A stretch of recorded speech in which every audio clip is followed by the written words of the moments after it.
Shalom Bapak Ibu saya sekalian yang dikasihi dalam Tuhan Yesus Kristus. Berjumpa kembali dalam ibadah virtual Gereja Yesus Gembala. Di bulan ini kita sudah masuk bulan Desember penghujung tahun. Di bulan ini kita akan merayakan Natal, juga kita akan merefleksikan tahun 2020 dan masuk tahun 2021. Kita punya satu tema yaitu dipanggil untuk mengabdi.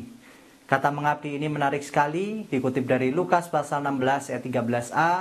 Dikatakan, seorang hamba tidak dapat mengabdi kepada dua tuan. Dalam kita hidup, kita ditebus untuk kita ini jadi abdi Tuhan. Setiap kita adalah hamba-hamba Tuhan. Hamba Tuhan bukanlah orang yang melayani di mimbar, penyambut tamu, maupun pelayan-pelayan yang ada di dalam sebuah ibadah. Tetapi kita semua adalah hamba-hamba Tuhan yang diurapi untuk rencananya.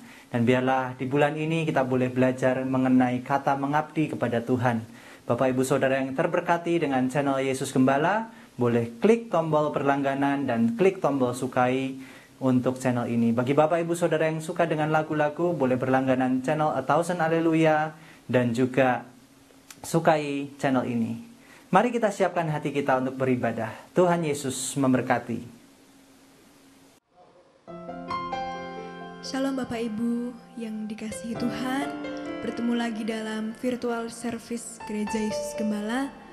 Mari pada saat ini kita siapkan hati untuk beribadah. Mari kita bersatu dalam doa. Terima kasih ya Tuhan atas kemurahan-Mu, atas kebaikan-Mu dalam hidup kami. Tiba saatnya kami akan menyembah-Mu, kami akan mendengarkan firman-Mu Tuhan. Ajar kami untuk selalu rendah hati dan tetap setia melayani-Mu dengan sukacita. Kami bawa doa ini dalam nama Tuhan Yesus Kristus. Haleluya. Amin.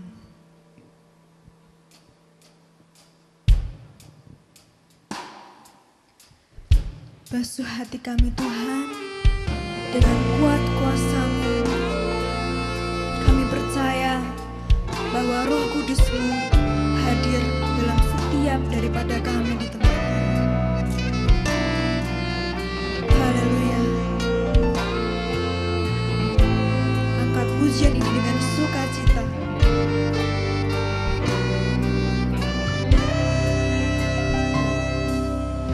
Tuhan, izinkan ku menghadap masuk indah hadir-Mu. Ku rindu nyanyikan mazmur bagi-Mu dan ku nanti kasih-Mu melawatku. Tuhan, izinkan ku menghadap masuk indah hadir-Mu. Ku rindu nyanyikan mazmur bagi-Mu dan ku nanti kasih-Mu melawatku. Oh Tuhan, basuh hatiku, kuasa-Mu layakkan ku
kepadamu. Terimalah pujian dan penyembahan kami ya Tuhan. Inilah isi hati kami.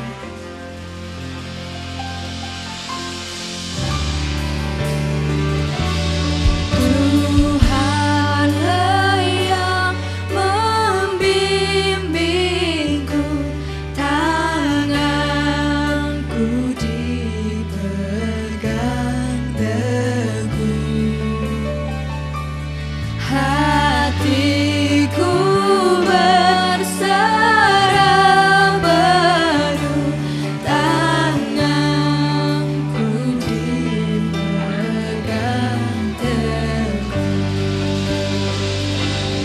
Tuhanlah yang membimbingku, tanganku dipegang teguh, hatiku berserah penuh, tanganku dipegang teguh. Mari angkat tanganmu tinggi-tinggi.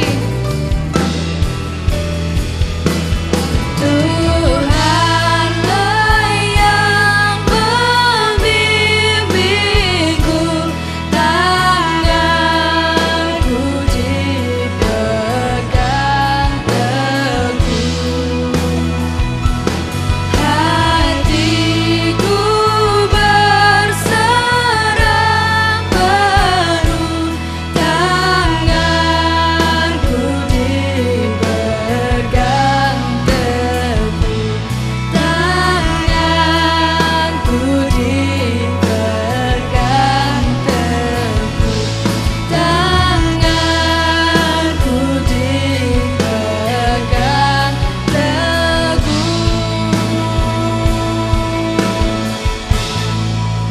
Puji nama Yesus. Mari sama-sama percaya, katakan amin. Mari bertepuk tangan bagi Tuhan kita. Kuasa dan kasih-Nya dahsyat sampai selama-lamanya. Amin.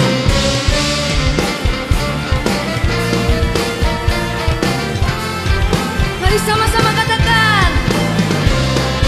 Kau Allah menjangankan, kuasa-Mu menakjubkan, kasih-Mu kepadaku.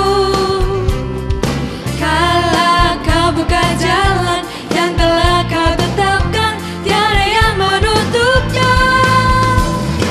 Kau Allah berkuasa sanggup, ubahkan seluruh hidupku, anugerah di tangan-Mu. Kau Allah berdaulat penuh, ku berserah kepadamu, setiap hidupku menyembah-Mu.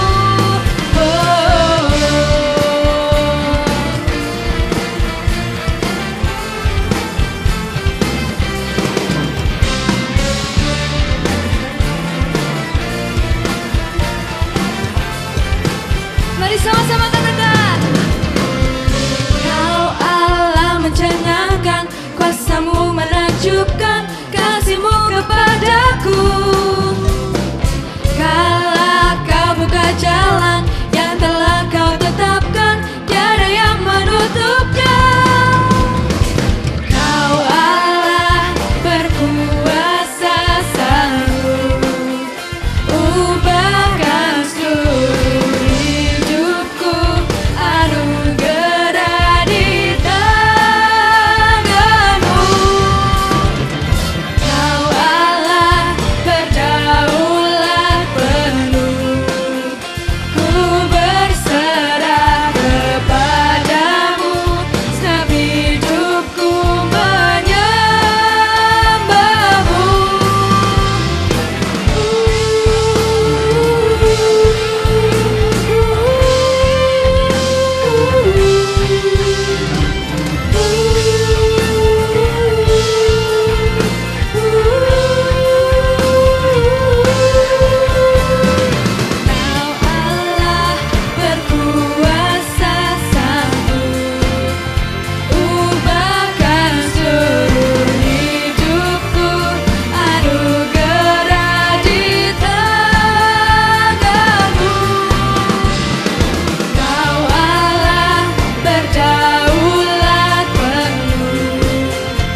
Yesus Kristus. Amin.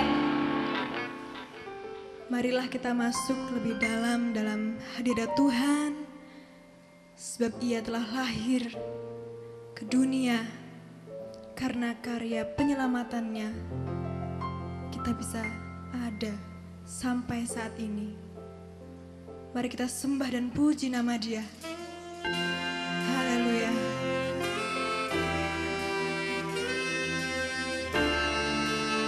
Mari bersorak-sorai karena namanya. Amin.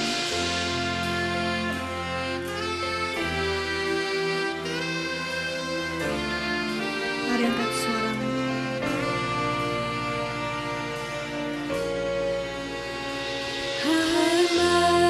Mari berhimpun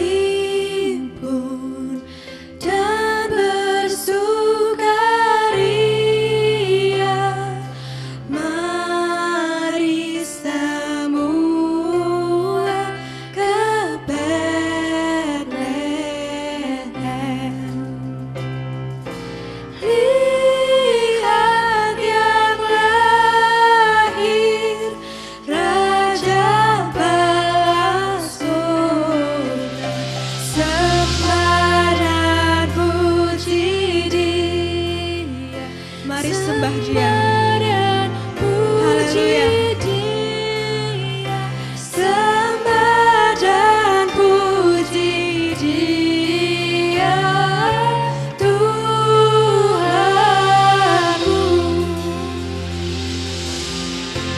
Haleluya.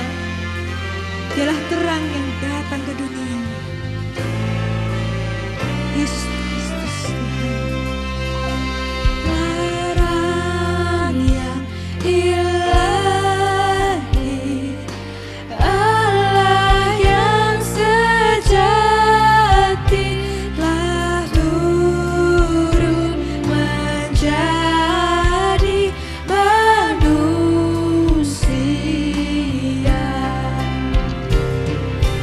Allah sendiri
Mari kita tunduk kepala dalam doa, kita siapkan hati kita untuk menerima firman Tuhan.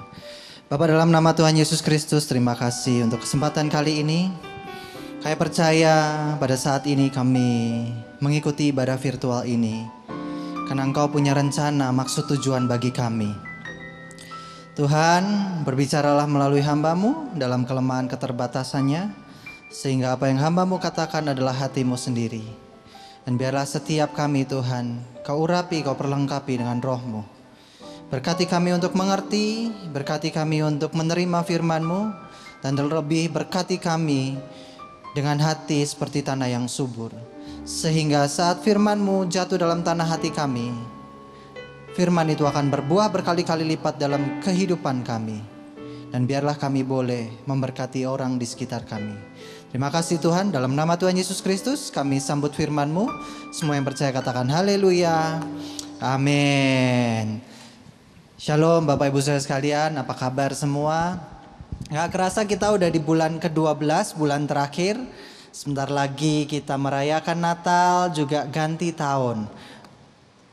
Kalau kita flashback tahun ini, tahun 2020 adalah tahun yang direncanakan Tuhan dengan luar biasa. Mari kita buka kitab Lukas pasal 16 ayat yang ke-13, dikatakan demikian. Seorang hamba tidak dapat mengabdi kepada dua tuan, karena jika demikian ia akan membenci yang seorang dan mengasihi yang lain. Atau ia akan setia kepada seorang dan tidak mengindahkan yang lain. Kamu tidak dapat mengabdi kepada Allah dan kepada Mamon. Ini adalah di mana Yesus memberikan nasihat kepada murid-muridnya di tengah orang Farisi dan ahli Taurat. Dia menyatakan bagaimanakah kehidupan ini perlu untuk mengabdi. Bapak Ibu Saudara, dalam kehidupan kita tidak mungkin kita ini tidak mengabdi. Dan kehidupan kita adalah kehidupan yang sudah ditebus, sudah dibayar lunas oleh darah Kristus. Sehingga kita bukan lagi hamba dosa, melainkan kita adalah hamba Tuhan. Dan tema bulan ini adalah dipanggil untuk mengabdi. Kata mengabdi sendiri ini adalah kata yang jarang sekali muncul di perjanjian baru, tetapi di perjanjian lama kata pengabdian ini muncul sering kali. Dan hal yang pertama adalah saya ingin bercerita mengenai hamba dan pengabdian. Bapak Ibu Saudara, kalau kita bercerita mengenai hamba dan pengabdian itu ada dua hal. Yang pertama adalah hamba sendiri, dan yang kedua adalah tuan di mana hamba tersebut harus bekerja atau mengabdi. Kalau pada masa-masa lampau itu di tanah Yunani, tanah Eropa, yang namanya perbudakan atau perhambaan itu adalah hal yang biasa. Jadi pada waktu zaman dulu orang itu melihat bagaimana manusia diperjualbelikan dengan harga tertentu, dan di pasar budak, setiap hamba yang sudah diperjualbelikan dan sudah lunas dibayar, itu artinya dia tidak memiliki kehendak lagi, dia tidak memiliki harga diri lagi, dia tidak bebas kemana-mana, dia dikurung di satu tempat dan difungsikan untuk melayani sang tuan. Nah, Yesus menarik sekali saat mengatakan seorang hamba, di sini adalah bahasa kasarnya seorang budak, seorang yang sudah ditebus, seorang yang sudah dibayar, tidak dapat bekerja, tidak dapat memberikan dirinya, tidak dapat mengabdikan dirinya kepada dua tuan. Dalam kehidupan kita, Bapak Ibu Saudara, seringkali kepada siapakah kita mengabdi? Saat kita melihat kehidupan kita, mari kita cek. Ada 3 kriteria yang diberikan Yesus dalam kitab Lukas pasal 16 ayat yang ke-13 ini. Ada 3 kriteria yang Yesus ingin cirikan, apakah kita ini sudah mengabdi kepada Tuhan atau belum. Yang pertama adalah mengenai kesetiaan. Kalau kita bercerita mengenai kesetiaan, judul perikop di Lukas pasal 16 ini dikatakan setia dalam perkara yang kecil, nasihat. Yesus memberikan nasihat bagaimana manusia itu harus setia. Dan dikatakan dalam Lukas pasal 16 ayat yang ke-10 dikatakan barang siapa setia dalam perkara-perkara kecil, ia setia juga dalam perkara-perkara besar. Dan barang siapa tidak benar dalam perkara-perkara kecil, ia juga tidak benar dalam perkara perkara besar. Bapak Ibu Saudara, dalam kehidupan kita, kalau kita boleh lihat kembali, gak ada manusia yang tiba-tiba itu dipercaya dengan sesuatu yang besar begitu saja. Tetapi dalam kehidupannya dia akan mulai dari sesuatu yang kecil, Tuhan tambahkan kembali, dan satu kali Tuhan bisa percayakan sesuatu yang besar kepada kita. Dan dalam kehidupan kita gak mungkin orang itu tiba-tiba misalnya diberikan satu kepercayaan yang besar tanpa orang itu diuji. Ada satu kali orang tidak teruji diberi satu kepercayaan yang besar, dan ternyata kepercayaan itu bisa disalahartikan. Terlebih lagi orang-orang yang sudah setia dalam perkara kecil pun belum tentu bisa dia menjaga kesetiaan dalam perkara besar. Nah, di dalam situasi hidup ini Bapak Ibu Saudara, jangan kira Tuhan gak pernah menguji kita. Dalam kehidupan ini, perjalanan itu pasti ada yang namanya awal dan akhir. Pasti ada yang namanya naik dan turunnya kehidupan. Ada yang baik dan ada yang buruk. Dalam gereja seringkali dibawakan seperti ini. Orang biasanya pada waktu susah, dia akan setia berdoa.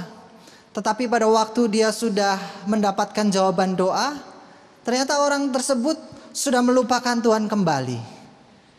Seringkali juga dalam gereja dibawakan orang dalam usahanya, pada awal mulai dia meminta Tuhan berkati usahaku.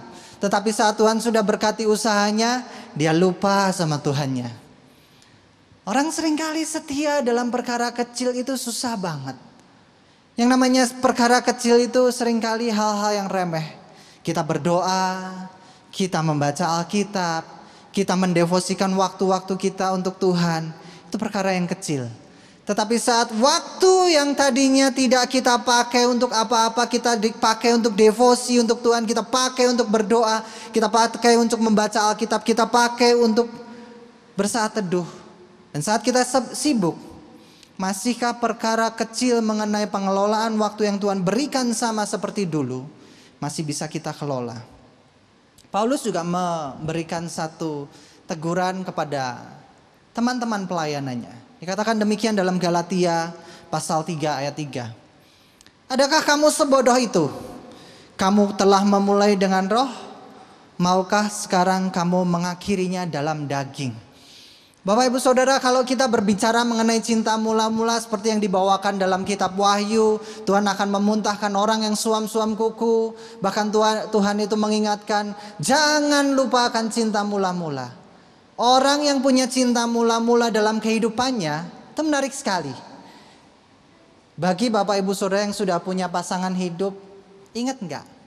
Pertama kali yang namanya cinta itu turun dalam hati, itu membuat kita berkobar untuk melakukan apa saja bagi pasangan kita.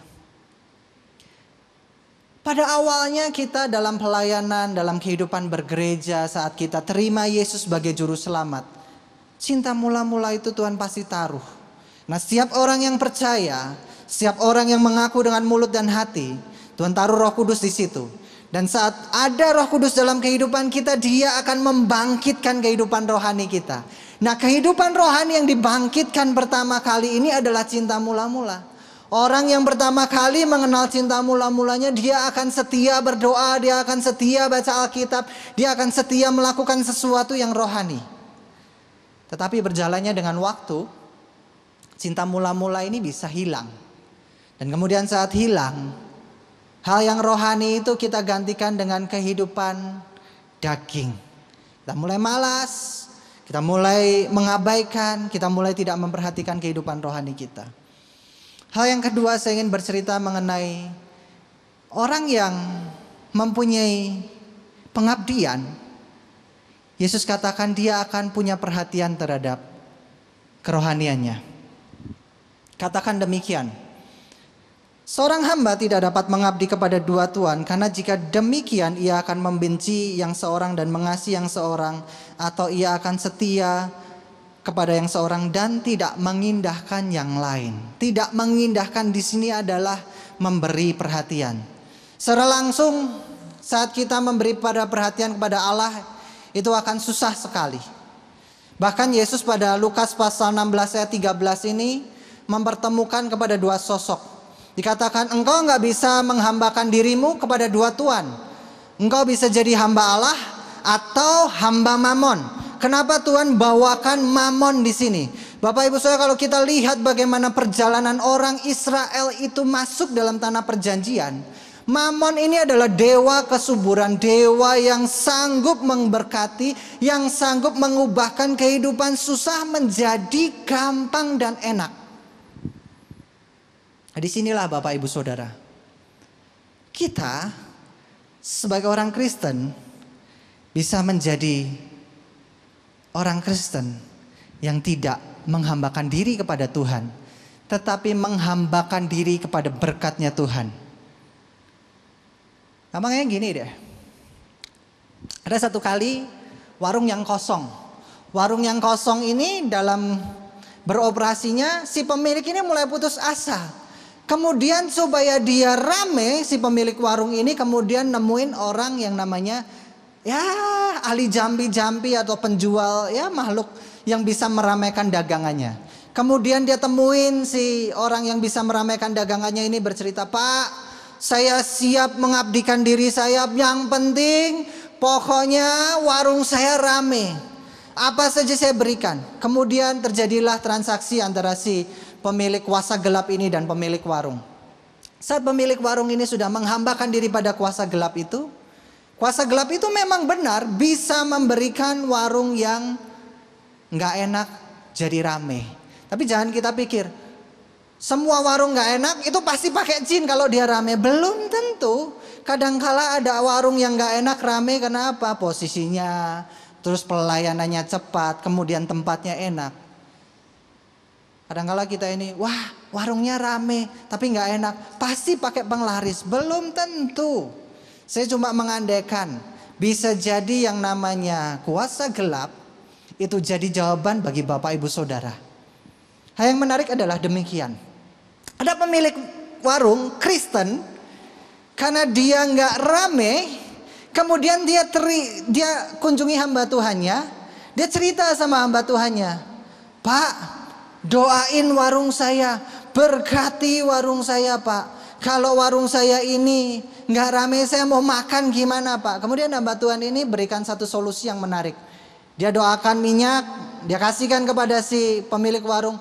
"Nanti ya setiap masakan yang kamu masak, pakai minyak ini." Dan kemudian karena si pemilik warung ini sudah desperate, seorang pemilik warung Kristen ini udah desperate, udah putus asa. Ya hamba Tuhannya bilang gitu ya, diikutin aja. Waktu dia masak, dia waktu goreng, dia masukin minyak urapan yang tadi udah dikasih sama hamba Tuhannya tadi, sambil berdoa dalam nama Yesus. Kemudian beranjak waktu, kemudian warungnya jadi rame. Kalau kita lihat, kita sering jadikan Tuhan kita dewa kesuburan kita. Kita datang sama dia hanya untuk apa? Buat usaha kita jadi rame lah, buat pelayanan kita ini manjur lah, buat apapun yang kita pikirkan berhasil. Kalau Bapak Ibu Saudara sadar, saat Yusuf ada di posisi di mana dia itu sudah dalam taraf menengah, menjadi satu pengurus rumah tangga di rumah Potifar, bagaimana Tuhan bisa bawa ke dalam tanah yang lebih tandus.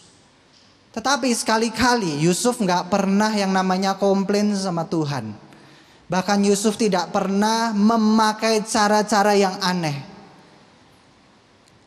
Dunia kekristenan akhir-akhir ini seringkali tidak mengerti arti dari minyak urapan. Minyak urapan itu dipakai apa sih? Bapak Ibu Saudara baca deh Timotius. Bagaimana Rasul Paulus ini memberikan gambaran penggunaan minyak urapan. Orang yang sakit hendaklah diberi minyak urapan. Terus kemudian kita pakai minyak urapan untuk berkatin rumah kita, kayak untuk apa? Kadang-kala nggak pas. Tapi kenapa dilakukannya itu tadi? Kita pikir dengan rumah kita ini diberi minyak urapan, iblisnya keluar, setannya keluar.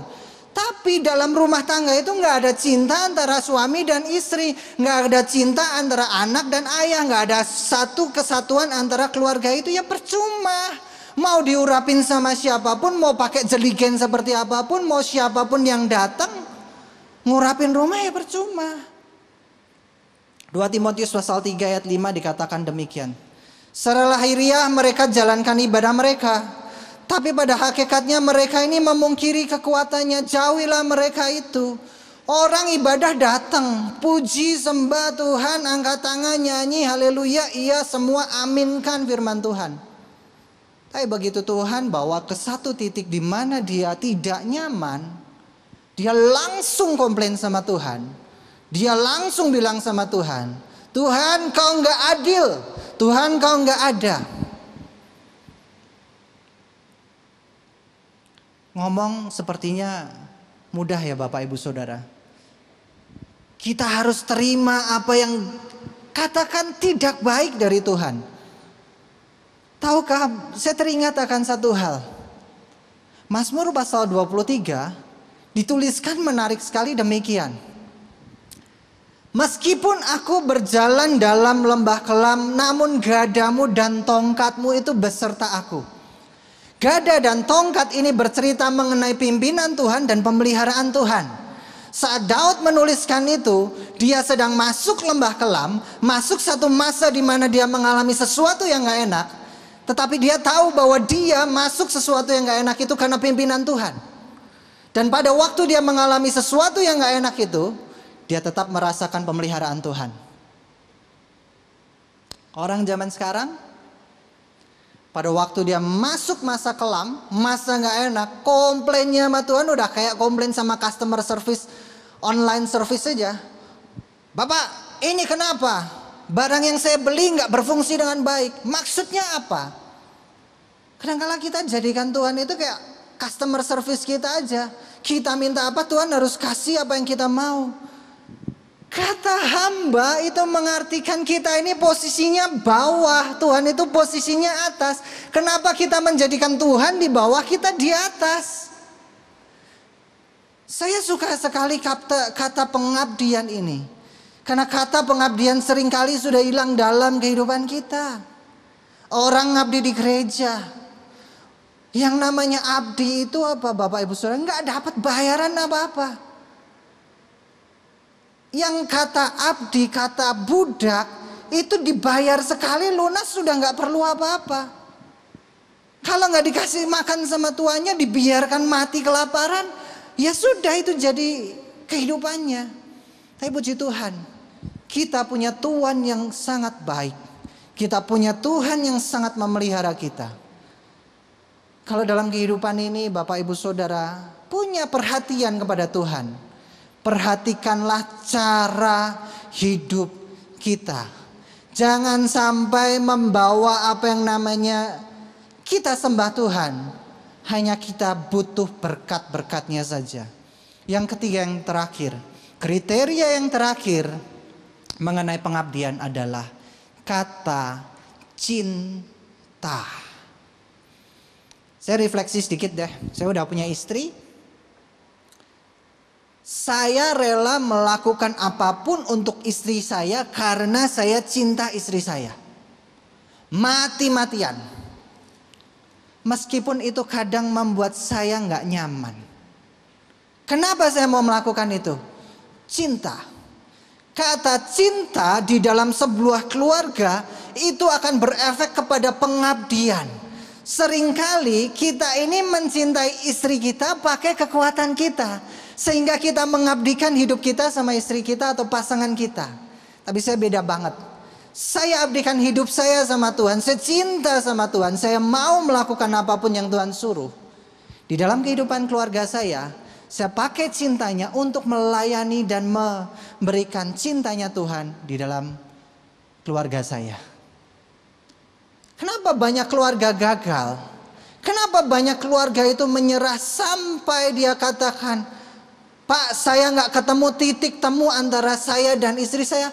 Tuhan gak ciptakan Anda dan pasangan hidup Anda dan anak-anak Anda itu sama. Beda.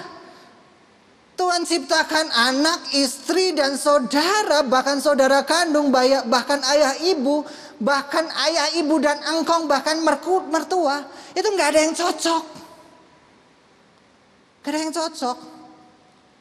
Bagaimana caranya kita bisa cocok satu dengan yang lainnya adalah kita terima kekurangan satu dengan yang lainnya. Ini saya sudah sering bawakan lagi. Bagaimana caranya kita terima kekurangan satu dengan yang lainnya adalah kita dengan cinta akan Tuhan. Kenapa? Karena kita mencintai Dia yang sempurna dengan kasih yang tidak sempurna. Tetapi Dia turunkan kasih yang sempurna dalam kehidupan kita.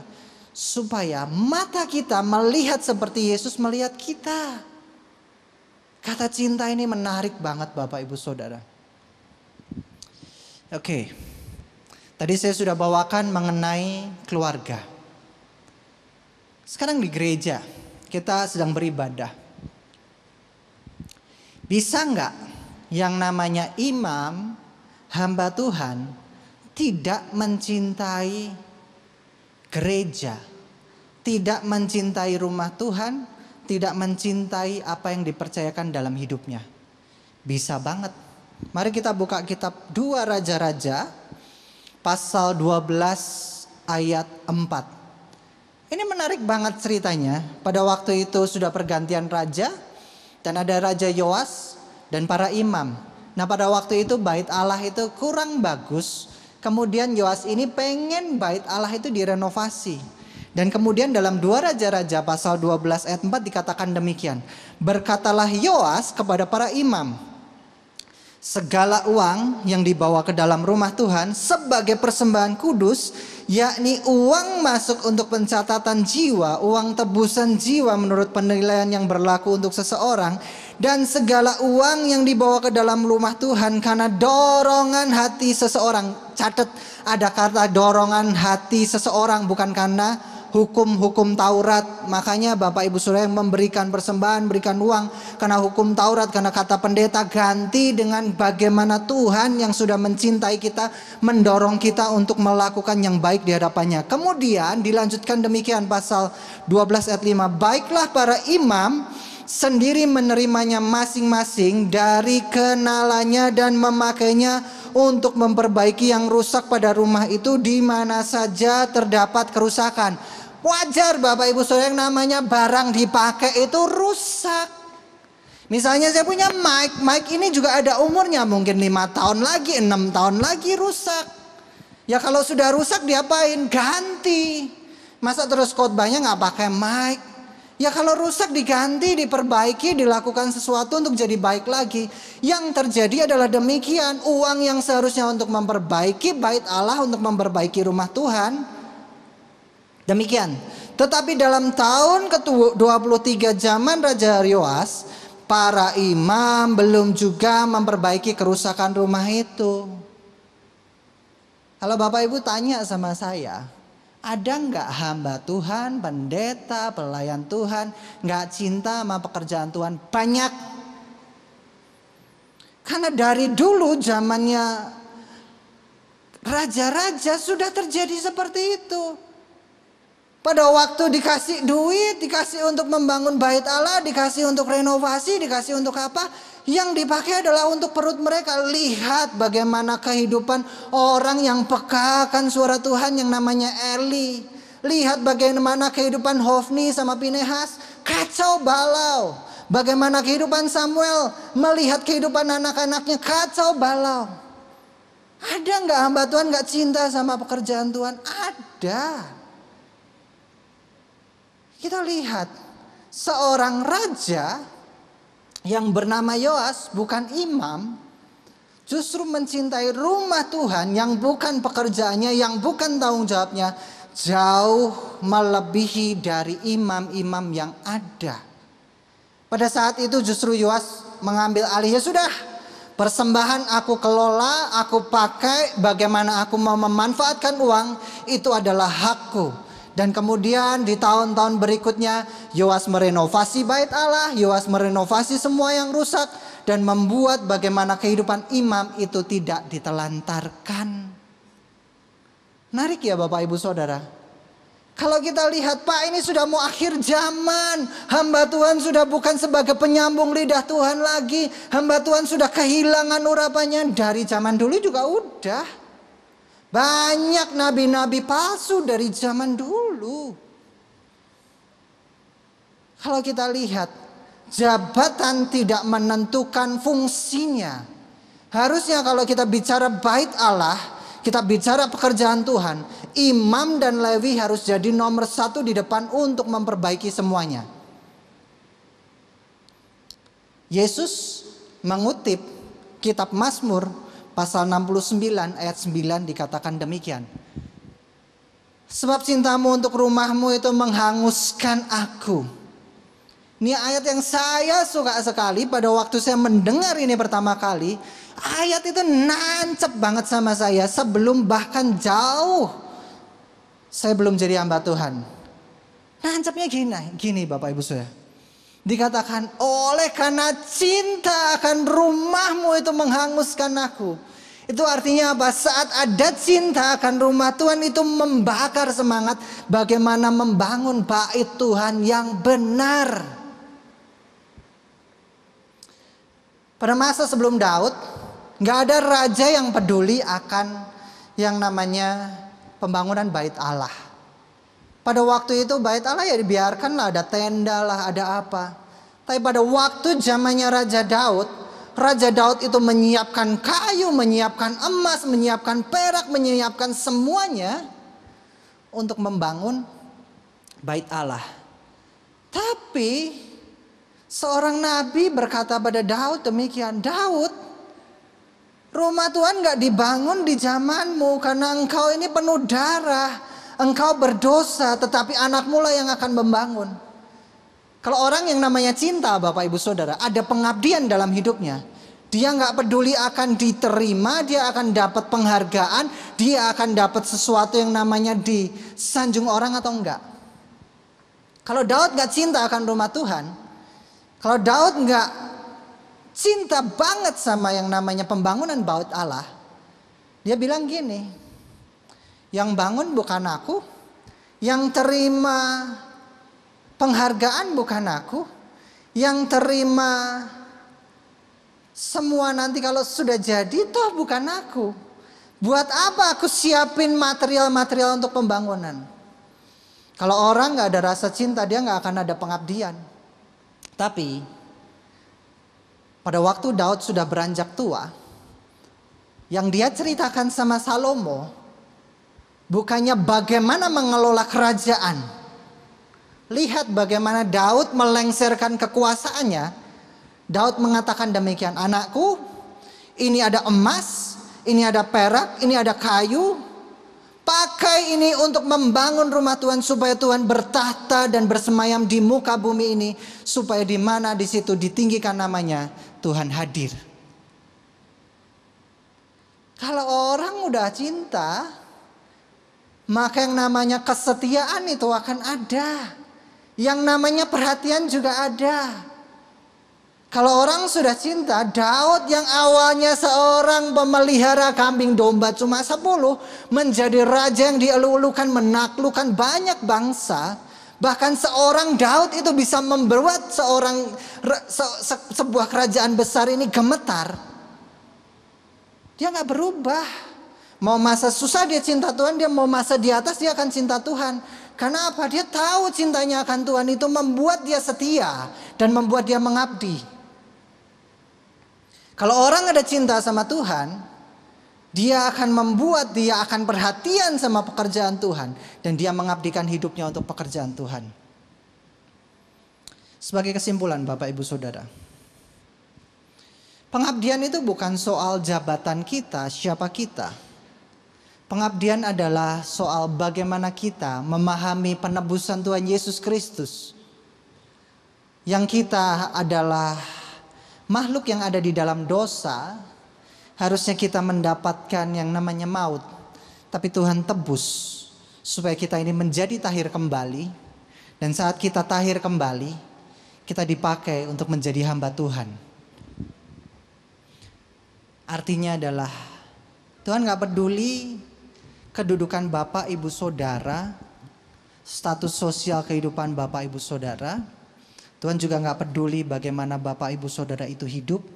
Yang dia pedulikan adalah bagaimana caranya Bapak Ibu Saudara menjalani hidup di dalam penebusan Kristus. Mari kita tunduk kepala, kita renungkan firman Tuhan ini. Kata pengabdian ini menarik sekali Bapak Ibu Saudara. Karena saat kita mengabdi kepada Tuhan, meskipun dalam masa-masa kekelaman, ada gada, ada tongkatnya. Bapa, dalam nama Tuhan Yesus Kristus kami kembali menghadap tahta-Mu. Saat kami hadir dalam hadirat-Mu Tuhan, ada kuasa yang menaungi kami, ada kasih yang membalut kami. Dalam kelemahan keterbatasan kami, kuasa-Mu berlimpah-limpah. Dalam kesusahan kami, sukacita-Mu ada bagi kami.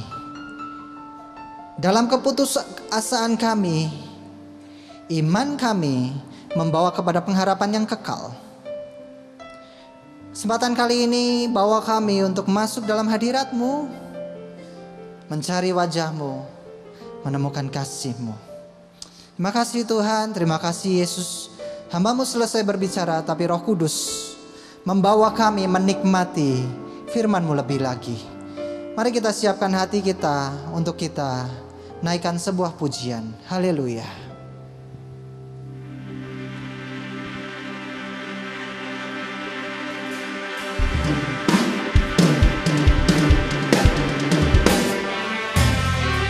Mari kita naikkan pujian sebelum kita akhir. Terima berkat surga sudah disediakan bagi saya dan Anda. Mari sama-sama angkat tangan.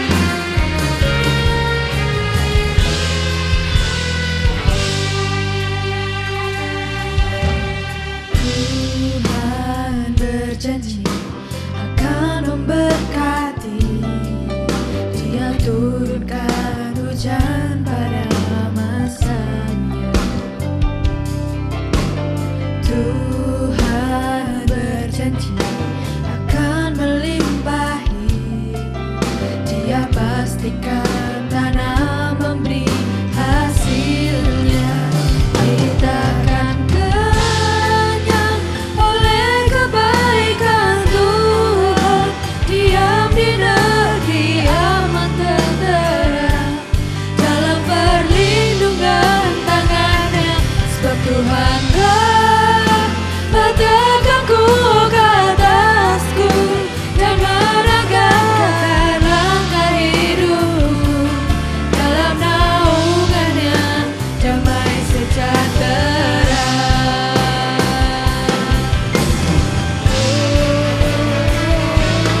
Kita akan kenyang oleh kebaikan Tuhan. Diam di negeri aman tentera, dalam perlindungan tangannya.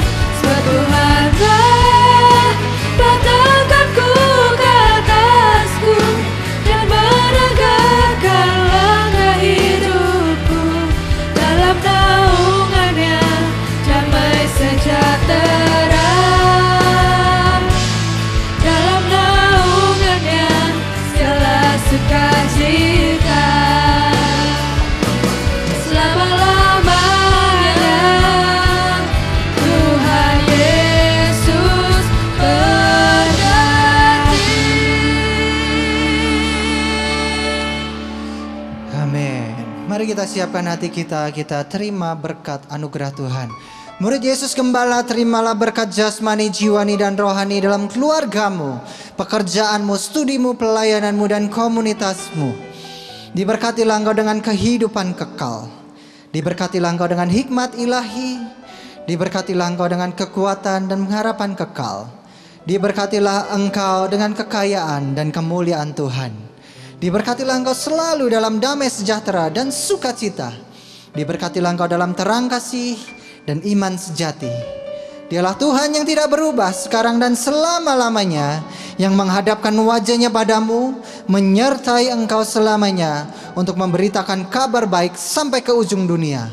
Saudara-saudara yang Tuhan Yesus kasih, terimalah berkat anugerah pemeliharaan kekal dari Allah Bapa, berkat rahmat pemulihan dari Tuhan Yesus Kristus, berkat pertolongan penghiburan dari Allah Roh Kudus dalam kehidupanmu sekarang sampai Tuhan Yesus datang kedua kali dan sampai selama-lamanya. Semua yang percaya katakan haleluya. Amin. Amin. Bapak Ibu Saudara, ibadah sudah selesai. Sampai ketemu pada ibadah virtual selanjutnya. Tetap jaga kesehatan kita, jaga protokol kesehatan dimanapun kita berada. Jangan lupa pakai masker, jaga jarak. Biarlah kita senantiasa disertai oleh Tuhan. Tuhan Yesus memberkati.